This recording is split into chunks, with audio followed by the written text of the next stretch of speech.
Hello everyone, my name is TRUNG and I'm thrilled to be with you today. But before we dive into our presentation, I have a question for all of you. Have you ever pondered the questions?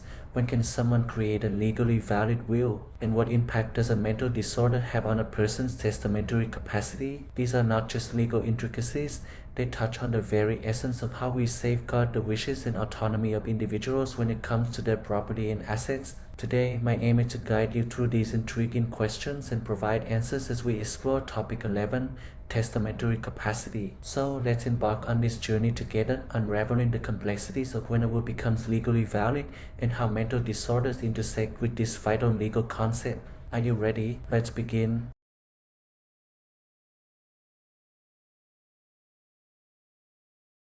Before we delve extensively into this topic, let's take a moment to familiarize ourselves with some new terms that may not be in your current vocabulary. Testamentary capacity. Testamentary capacity means the ability to understand the nature and extent of property relations with potential beneficiaries and the practical effect of their wills. Mental illness alone does not indicate a lack of capacity. A will is a document detailing the disposal of property owned by a person, which is prepared by him during his lifetime but take effect only after his demise. Testator, person who makes the will.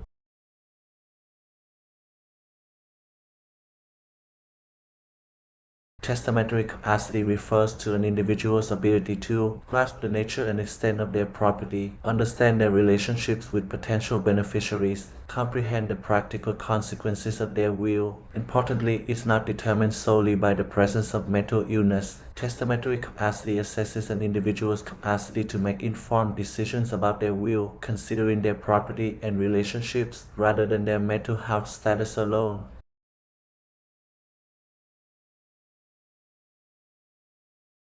Now, let's take a moment to explore the concept of the testator's status. If the testator is still living, the examiner interviews him or her and others contemporaneous with the execution of the will. If the testator is deceased, the examiner engages in a retrospective inquiry aimed at shedding light on the testator's capacity when the will was prepared.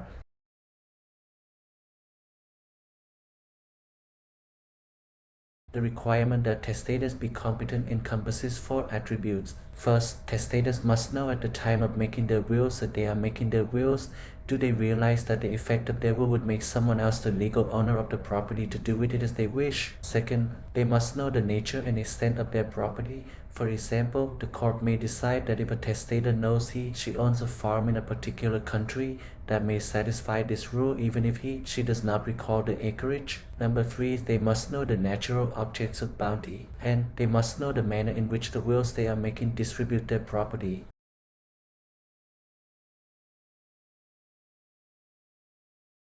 Let's talk about competence paradigm. Explore the delicate balance between two fundamental principles, the right of individuals to exercise control over their assets and property, the natural inclination to scrutinize non-traditional distribution patterns in wills. The competence paradigm highlights a tension between two fundamental principles, individuals' right to have control over their property, the natural inclination to question unconventional distribution patterns in wills. Delve into the complexity of honoring a testator's wishes while addressing concerns about the unconventional distribution of assets. For example, imagine a scenario where someone leaves their assets to an animal shelter instead of their family. This paradigm allows family members to challenge such distributions, potentially invalidating the will.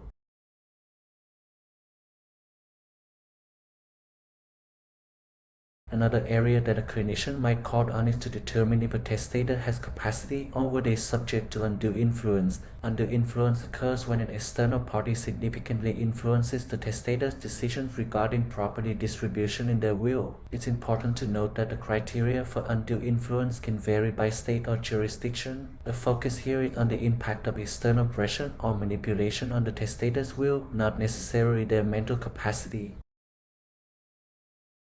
When assessing claims of undue influence, courts examine specific factors including the vulnerability of the testator, the extent of the third party's opportunity to exert influence, evidence of improper influence being exerted or attempted, the observable impact of such influence on the testator's decisions. Emphasis: these factors help determine if undue influence played a role in the creation of the will, ensuring a fair distribution of assets.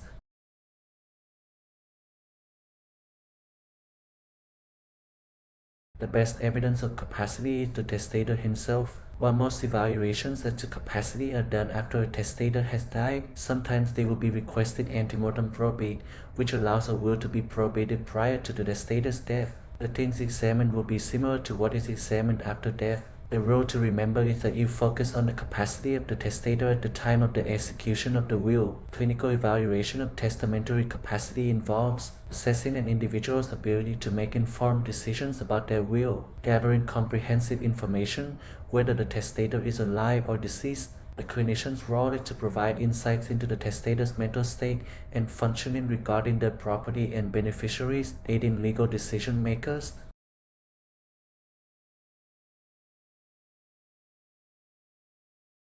Testator knowledge of making a will. If the testator alive, look at why they are preparing a will now. That help to reveal delusional motivation. That reveal if it's being done voluntarily or with coercion of others. When assessing testamentary capacity with a living testator, key questions include understanding their perception of creating a will, inquiring about their property including possessions, assets, and their value, exploring their relationships with potential beneficiaries, investigating why they are preparing a will at this time. Interviews with the living testator provide valuable first-hand information for capacity evaluation.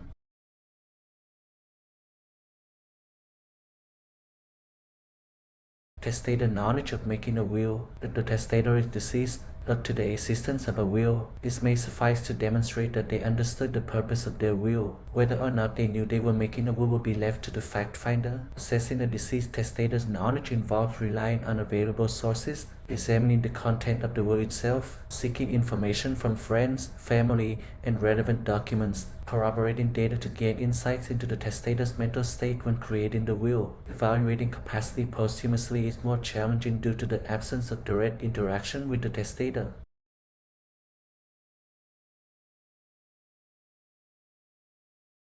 Now we discuss two common misconceptions related to testamentary capacity assessment and why it's essential to clarify them. Misconception 1. Some people believe that when an individual shows prejudice or personal dislike towards someone in their will, it automatically means they lack the capacity to make rational decisions. However, that's not entirely accurate. Misconception 2. Another common misunderstanding is that merely having strong beliefs, even if they're unusual or unconventional, is an indicator of lacking testamentary capacity. So, what's the clarification here? It's crucial to differentiate between personal biases or strong opinions and genuine incapacity. When we assess testamentary capacity, we're not evaluating the testator's opinions, beliefs, or even the wisdom of their decisions. Instead, we're focusing on their functional abilities. Are they capable of understanding the nature and extent of their property, their relationships with potential beneficiaries, and the practical consequences of their will? So remember, when dealing with wills and testamentary capacity, it's not about what the testator believes or whom they like or dislike. It's about their functional ability to make informed decisions about their assets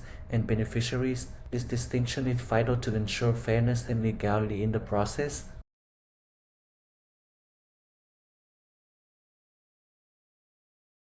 I'd like to introduce my media source for further insight into a captivating probate case. The case is in Real Estate of Lynch, 350 SW, 3D 130 text, Abbey 2011. This case serves as an intriguing example of the intricate nature of probate law, where questions of capacity and influence can intertwine in unexpected ways. To explore this case further, please find the link to our media source in the YouTube description box and within the comments section of the Canvas submission. In this case, we're introduced to Wilbur Lynch, a gentleman who, after suffering a stroke, found himself in a position where he needed assistance with everyday tasks. Wilbur had 3 daughters, Patricia, Tracy, and Peggy. Following his wife's passing in 2000, Tracy moved in to provide care for her father, who had become reliant on others. In 2003, Wilbur made a significant decision. He executed a will, a legal document that outlines how his estate would be distributed among his daughters. His intention was clear: equal shares for each of them. However, as life often presents us with twists,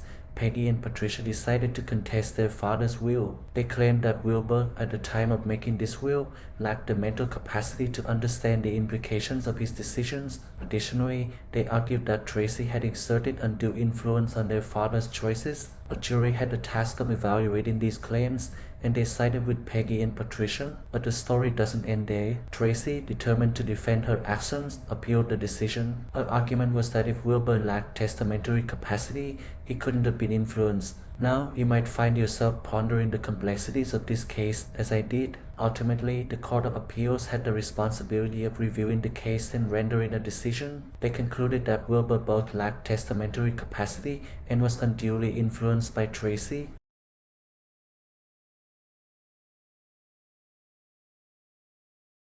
Thank you all for taking the time to explore the fascinating case of Henry Estate of Lynch with me. Now, I'd like to engage you in some thoughtful discussion questions based on the insights we've gained. Question number 1. What are the key elements of undue influence in the context of executing a will? How does the court address the argument that Wilbur was under undue influence by Tracy? Question number 2. Analyze the inconsistencies and discrepancies in Wilbur's behavior, statements, and the contents of his will as highlighted by Dr. Leatherman. How do these inconsistencies support the argument that he lacked testamentary capacity? Number 3. Do you think there should be any changes or reforms in the legal process for assessing testamentary capacity and undue influence in cases like this one? If so, what changes would you propose and why? Question number 4. What is testamentary capacity and why is it essential in the context of executing a will? How does the court define testamentary capacity in this case?